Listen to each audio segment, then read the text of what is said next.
it chapter by chapter, one bite at a time. So many adventures and mountains we can climb. Take it word for word, line by line, one bite at a time.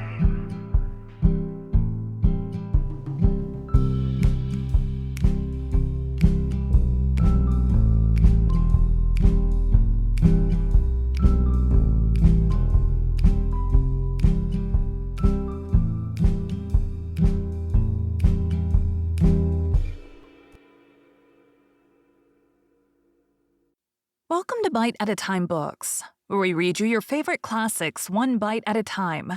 My name is Bree Carlile, and I love to read, and wanted to share my passion with listeners like you. If you want to know what's coming next and vote on upcoming books, sign up for our newsletter at biteatatimebooks.com. You'll also find our new t-shirts in the shop, including podcast shirts and quote shirts from your favorite classic novels. Be sure to follow my show on your favorite podcast platform so you get all the new episodes. You can find most of our links in the show notes. But also our website, biteatatimebooks.com, includes all of the links for our show, including to our Patreon to support the show, and YouTube, where we have special behind the narration of the episodes. We're part of the Bite at a Time Books Productions Network.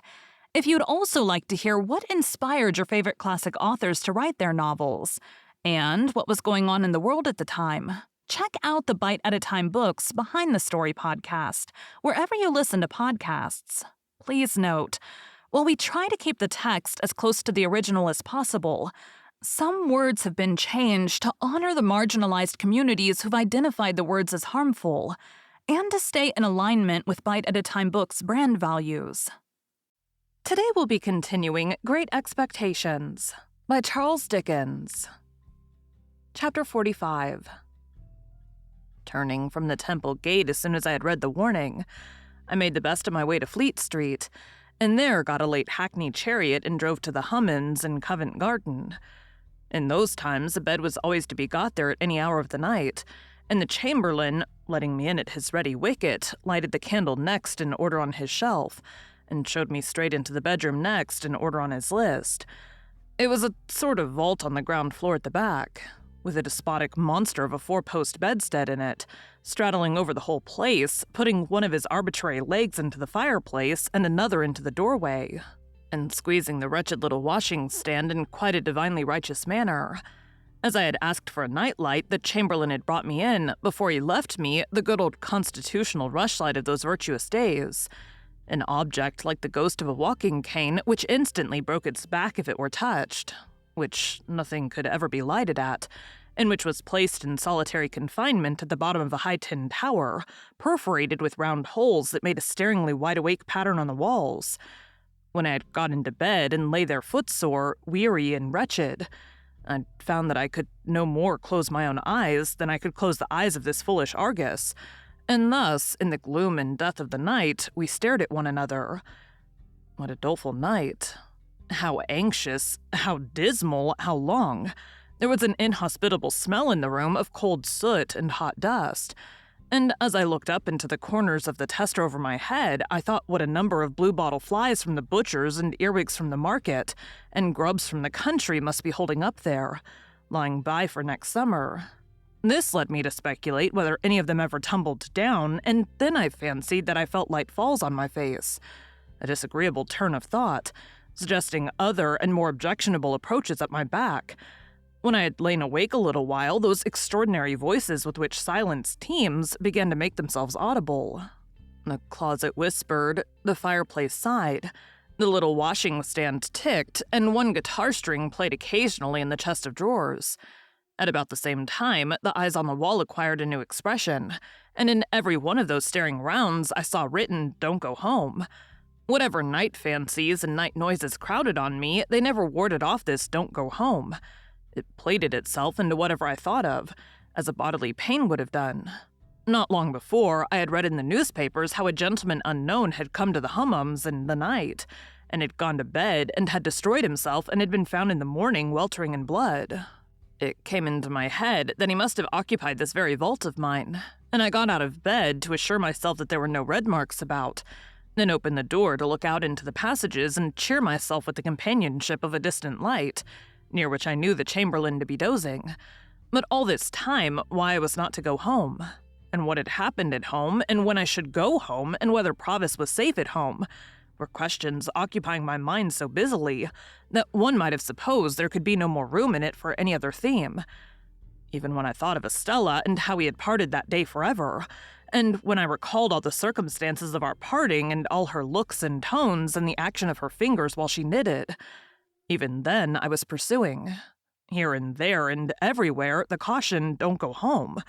When at last I dozed in sheer exhaustion of mind and body, it became a vast shadowy verb which I had to conjugate, imperative mood, present tense.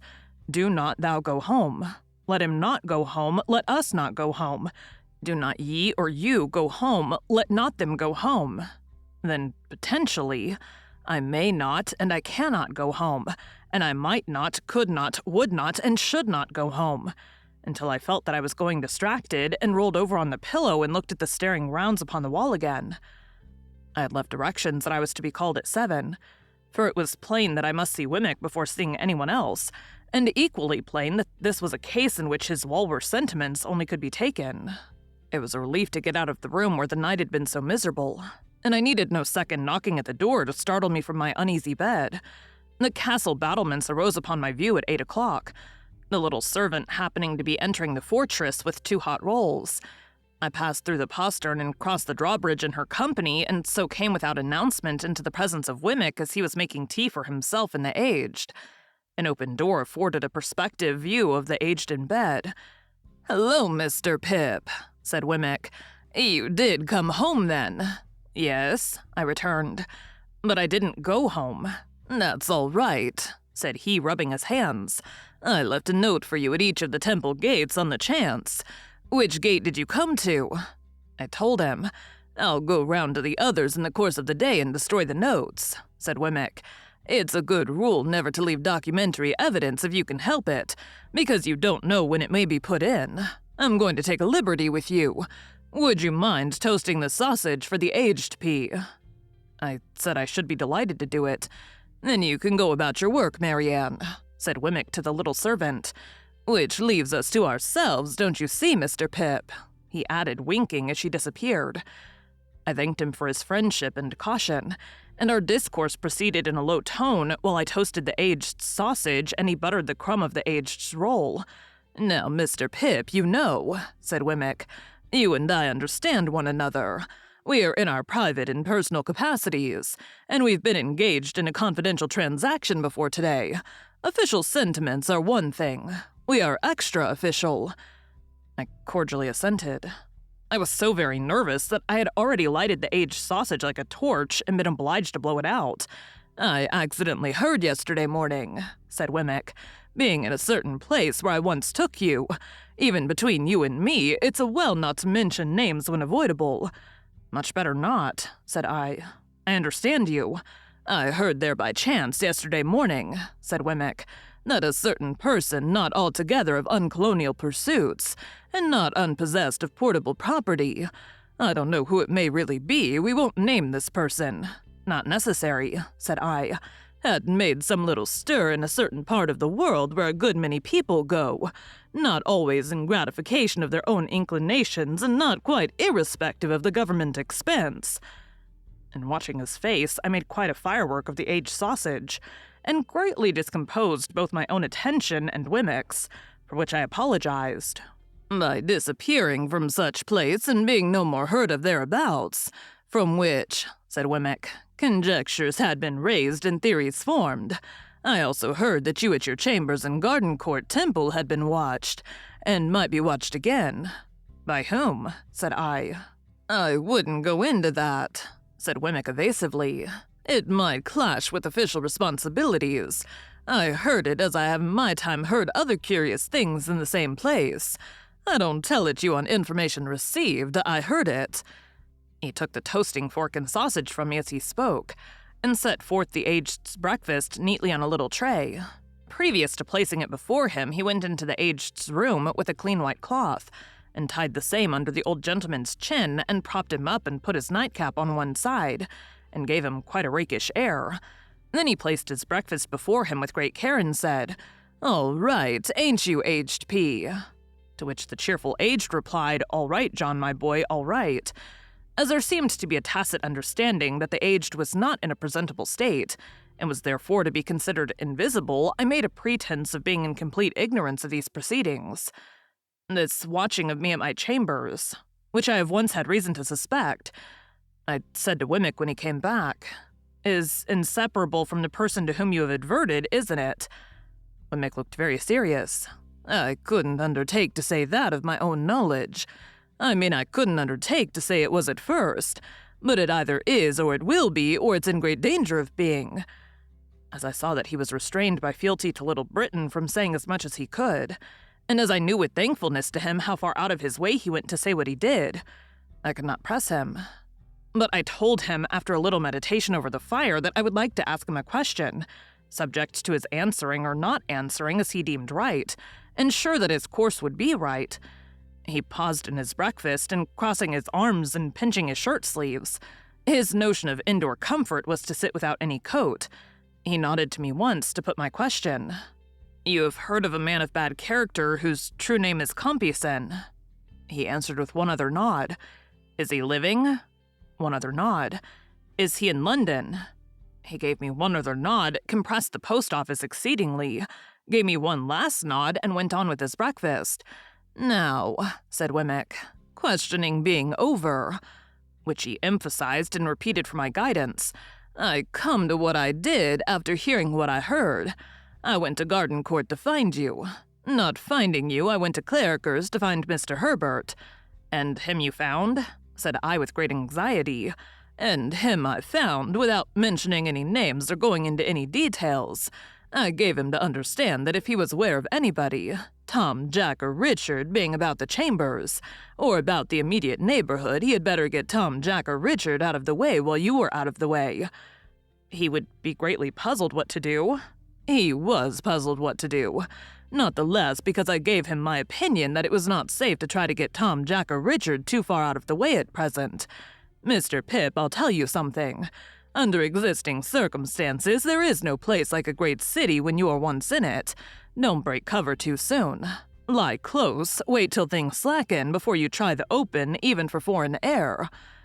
I thanked him for his valuable advice, and asked him what Herbert had done. "Mr. Herbert," said Wemmick, "after being all a heap for half an hour, struck out a plan. He mentioned to me as a secret that he's courting a young lady who has, as no doubt you're aware, a bedridden pa, which pa, having been in the purser line of life, lies abed in a bow window where he can see the ships sail up and down the river. You are acquainted with the young lady, most probably." "Not personally," said I.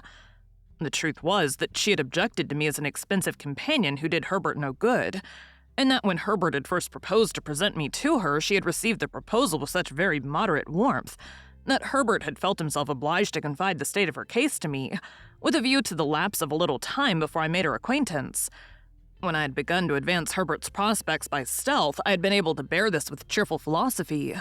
He and his affianced, for their part, had naturally not been very anxious to introduce a third person into their interviews. And thus, although I was assured that I had risen in Clara's esteem, and although the young lady and I had long regularly interchanged messages and remembrances by Herbert, I had never seen her. However, I did not trouble Wemmick with these particulars. "The house with the bow window," said Wemmick, "being by the riverside, down the pool there between Limehouse and Greenwich, and being kept, it seems, by a very respectable widow who has a furnished upper floor to let Mr. Herbert put it to me. What did I think of that as a temporary tenement for Tom, Jack, or Richard? Now, I thought very well of it, for 3 reasons I'll give you. That is to say, firstly, it's altogether out of all your beats, and it is well away from the usual heap of streets, great and small. Secondly, without going near it yourself, you could always hear of the safety of Tom, Jack, or Richard through Mr. Herbert.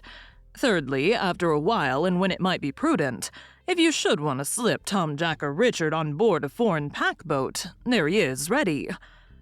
Much comforted by these considerations, I thanked Wemmick again and begged him to proceed. Well, sir, Mr. Herbert threw himself into the business with a will, and by 9 o'clock last night he housed Tom, Jack, or Richard, whichever it may be.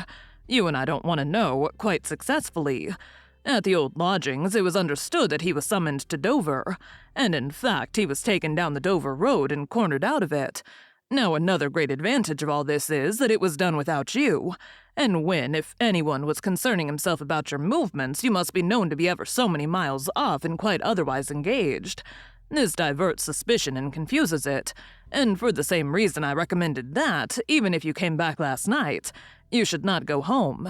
It brings in more confusion, and you want confusion." Wemmick, having finished his breakfast here, looked at his watch and began to get his coat on.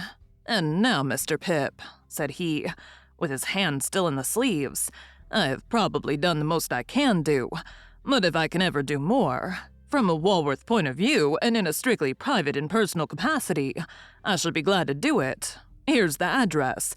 There can be no harm in your going here tonight and seeing for yourself that all is well with Tom, Jack, or Richard before you go home, which is another reason for your not going home last night. But after you've gone home, don't go back here. You are very welcome, I am sure, Mr. Pip." His hands were now out of his sleeves, and I was shaking them.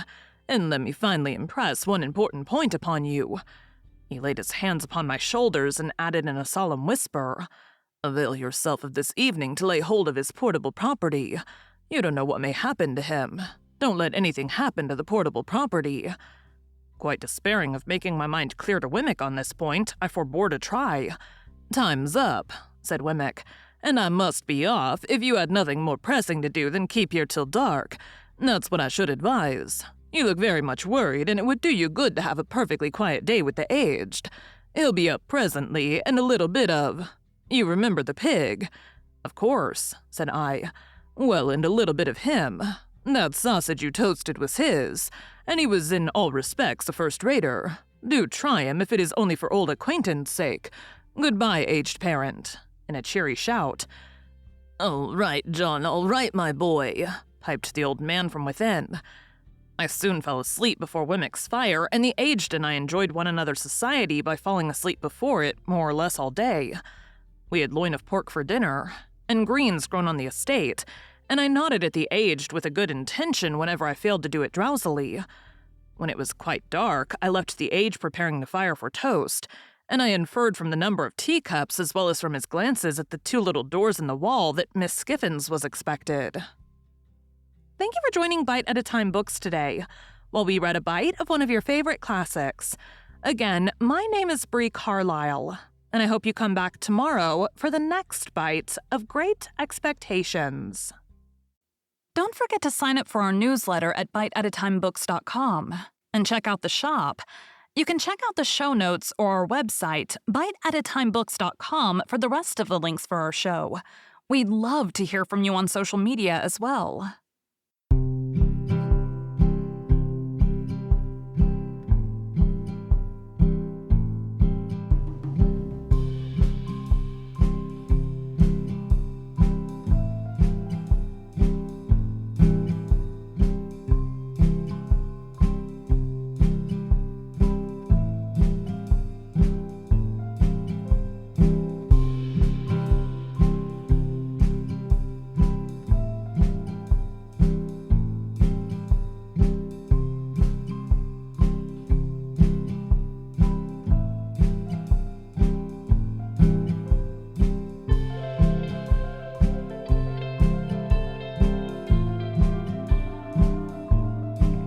Take a look in the book and let's see what we can find.